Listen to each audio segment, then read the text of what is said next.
Hello everyone. So I thought instead of just giving you a highlight, why not come and say hi to all of you and do a recap of the semifinals that happened yesterday. I hope you all watched our last video of the year yesterday, where we announced the Creator of the Year award, Woman Player of the Year, Junior Player of the Year, and Chess.com India's Player of the Year award.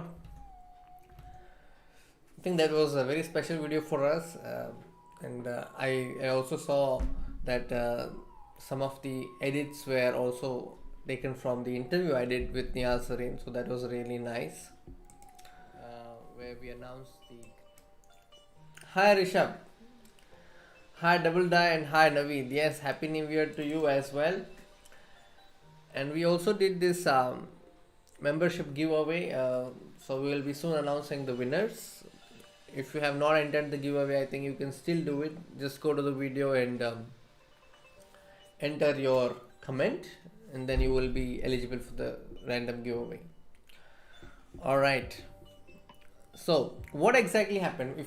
If you are busy with your family or doing something yesterday, then I think today is a good time to catch up with what actually happened in the semifinals of Airthings Masters yesterday, day one. The first game I have here is MVL versus Levon Aronian, and we also saw this clash in the Speed Chess Championship where MVL was able to win. And this time, let's see what happens. So, Aronian opted for the Berlin, which is known for its end game. So it was an end game, the Berlin end game, and I think most of you, especially Indians, will be familiar with this story of Abhimanyu. So that's what happens here in this game. MVL knows how to go to a particular square, his knight, but doesn't know how to come out. So that was the story of this game. So let me go to the critical position. In this one, after h4, I think this is a moment, maybe you can also stop here and see what you would do as white. By playing h4, black is discouraging any kind of g4 ideas. Also, this knight cannot come to g3. So you need a plan here. And how will you proceed further? Let's see what the chat is saying. Hi, Maisha Sur. Happy New Year. Happy New Year to all of you. I hope my audio is clear and everything is fine. And what did you do this new day, new year? Okay, I'm going back to the game now. After h4,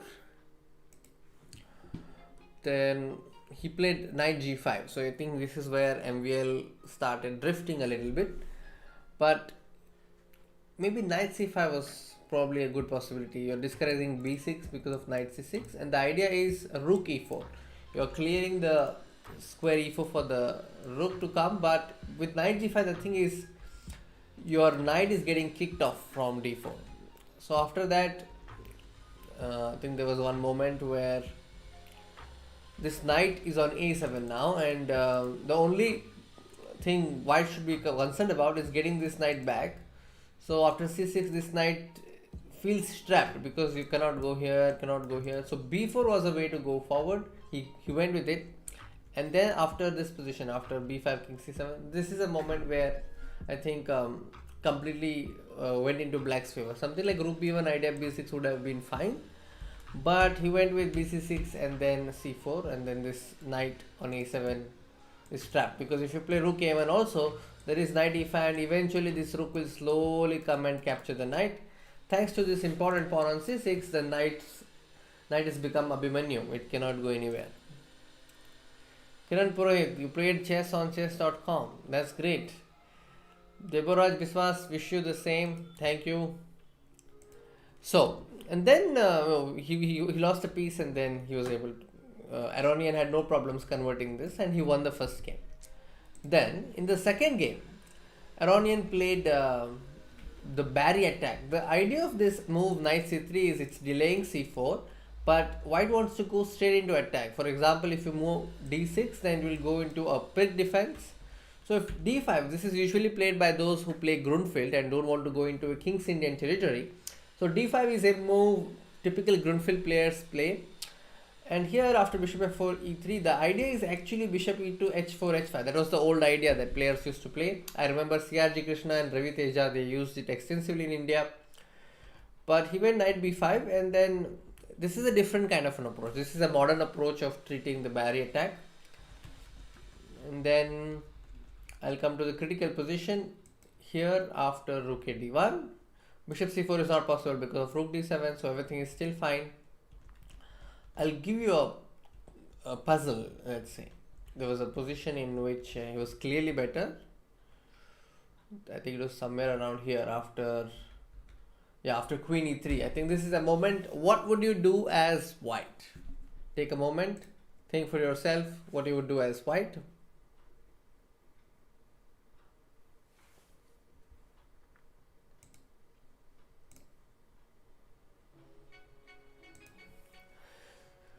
So in this position, with all the features, if you take all the features into account, then it is the black bishop on f6 which is guarding some key squares, so it makes sense to give an exchange sacrifice. So here rook takes f6 was better.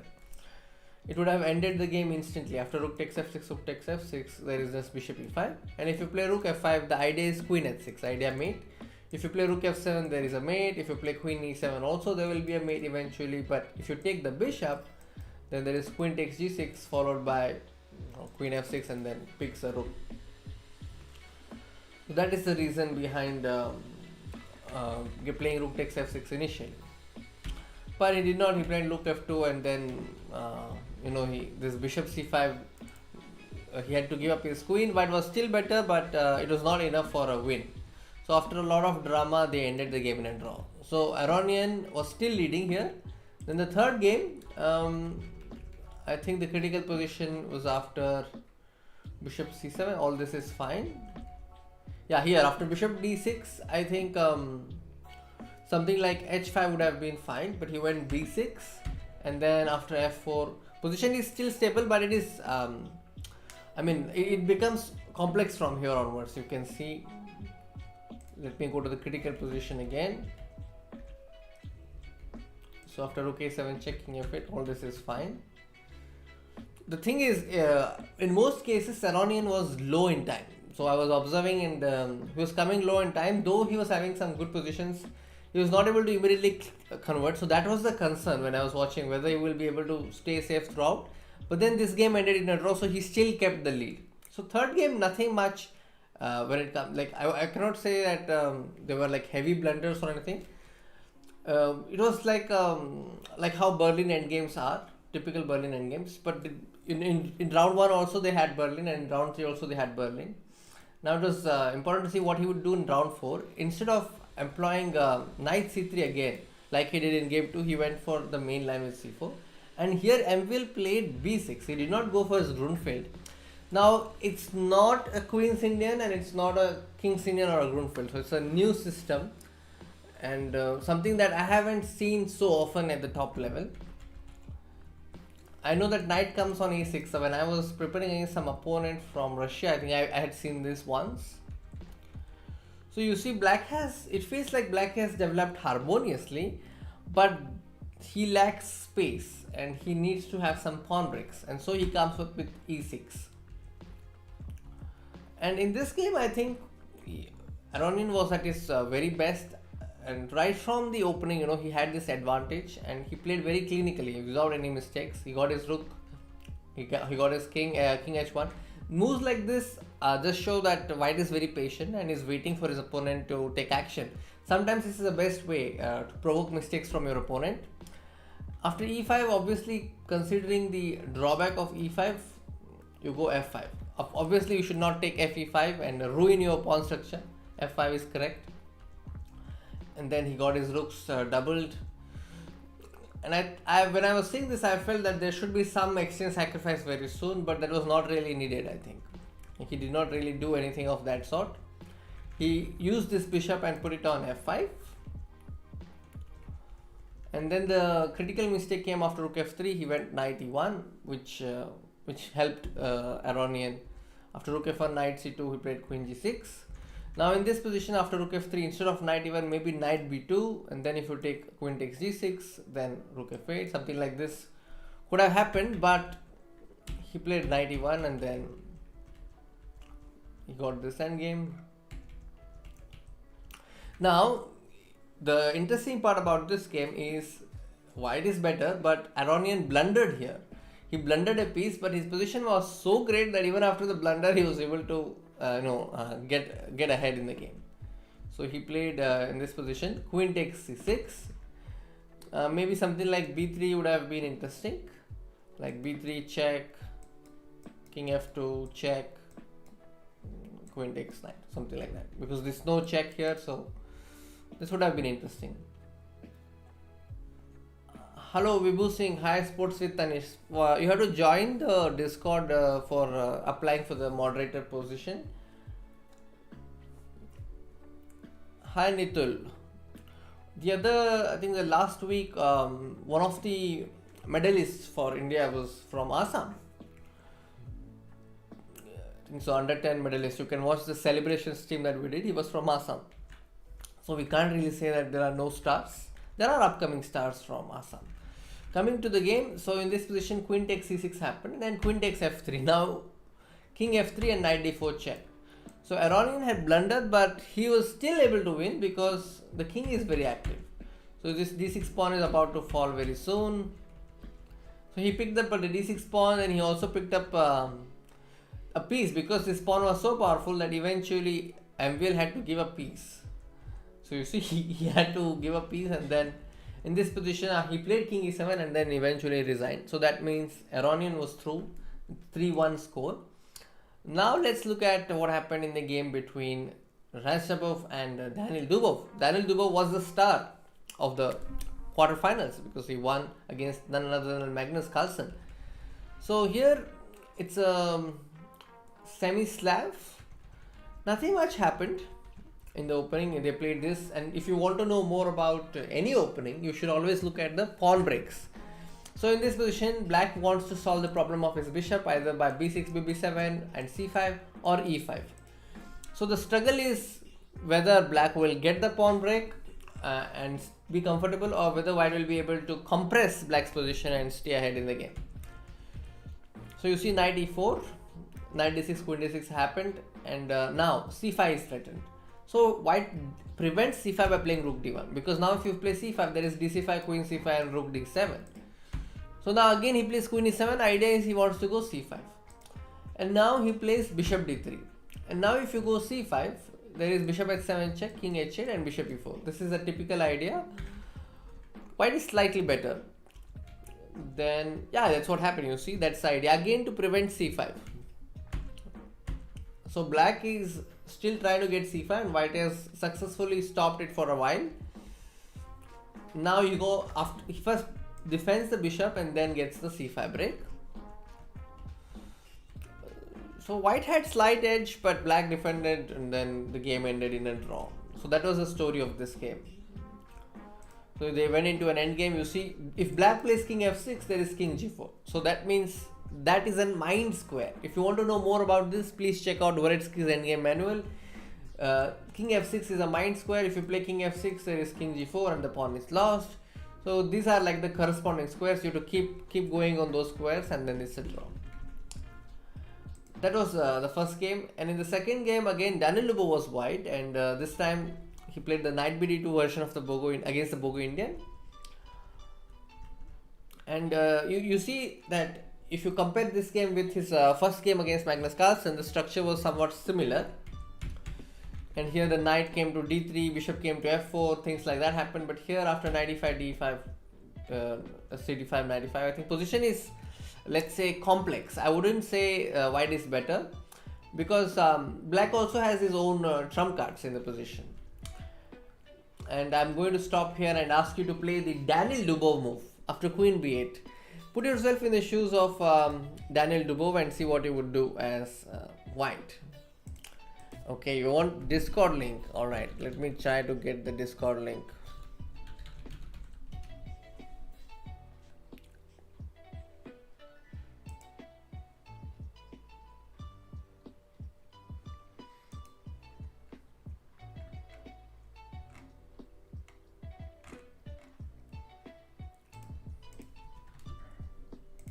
And let me get that.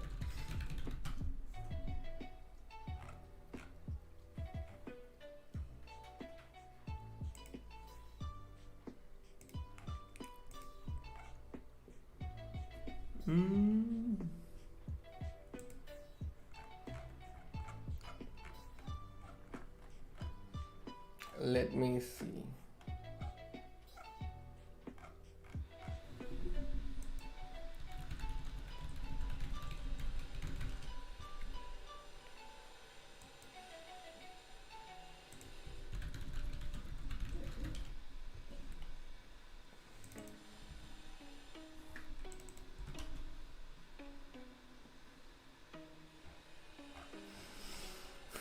I'm not able to see it immediately. Let me see. Some of our streams will definitely have it embedded. Today we also released Know Your GM video. Did you all see it? It was a good series. Okay, so I've got the Discord link. Bishop G5, E4. No, there is something more. How does Daniil Dubov play? Think about it.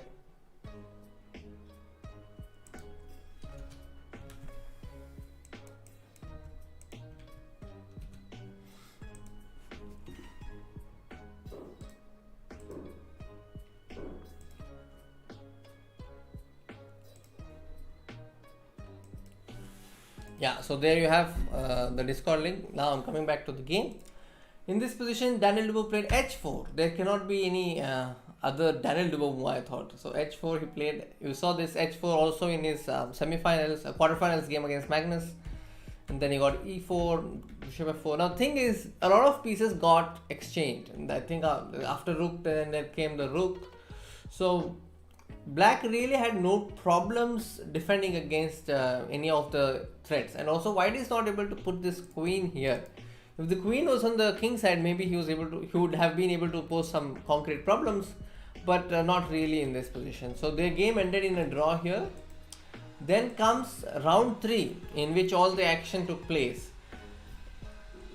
So here the thing is, you look at this knight on b8, okay? Keep an eye on that knight. Okay, and now you see how many moves that knight has made. 1, 2, 3, 4. That was quite a journey, I thought. And this is called the minority attack, where you have 2 pawns and you play against these 3 or 4. And here in this pawn structure, White will try to play on the queen side to create a weakness, and Black will usually try to attack on the king side. But in this position, Black is very far from doing that. White is very fast when it comes to queen side. And you see now that the pawn on c6 is weak. It's a direct target, so you can see that target and keep on attacking it. And I think that is the reason he was able to win. He also got his knight, and you see that though no pieces are on the king side defending the king, Black has not got his attack started. So like Fischer says, chess is timing. White is way ahead. So you can evaluate positions based on all these factors. And then he eventually capitalized on this advantage. The major mistake happened, I think, here.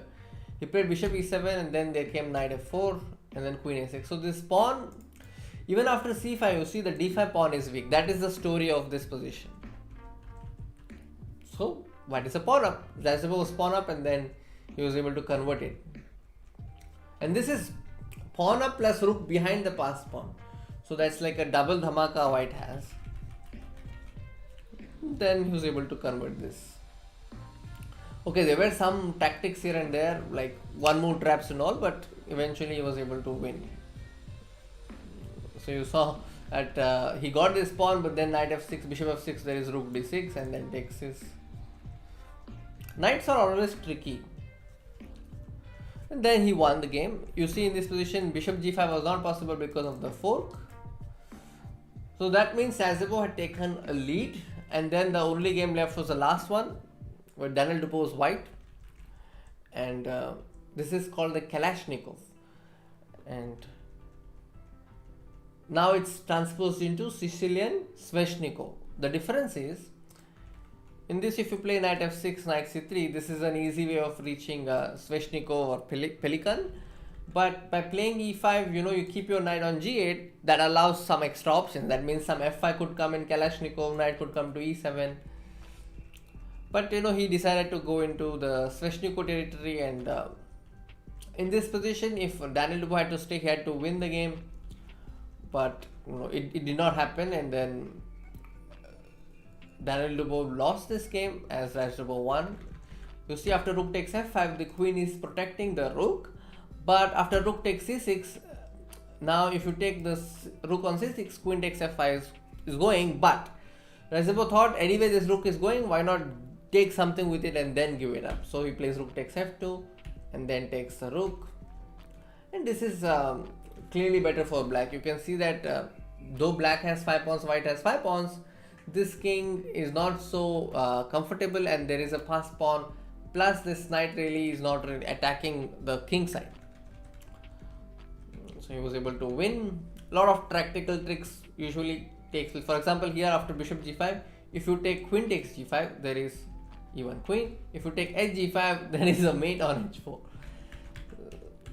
And Radjabov was a great tactician. And in the quarterfinals recap, I remember when I was talking about his game, he needed a draw in the Armageddon, but he chose King's India. And then he was able to win. So that means Levon Aronian and Radjabov Teimour both won their games respectively 3-1 scores, and they will face the players again. Like Radjabov will play Daniil Dubov, and Aronian will play MVL again, and we'll see what happens next.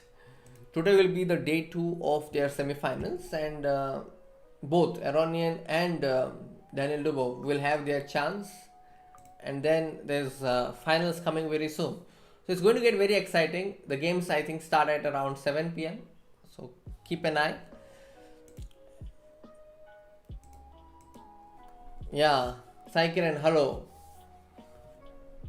Sports with Tanish. Yeah, good that you have filled the form. I cannot really do anything about it. There is a staff dedicated to take care about the forms pertaining to moderator requests.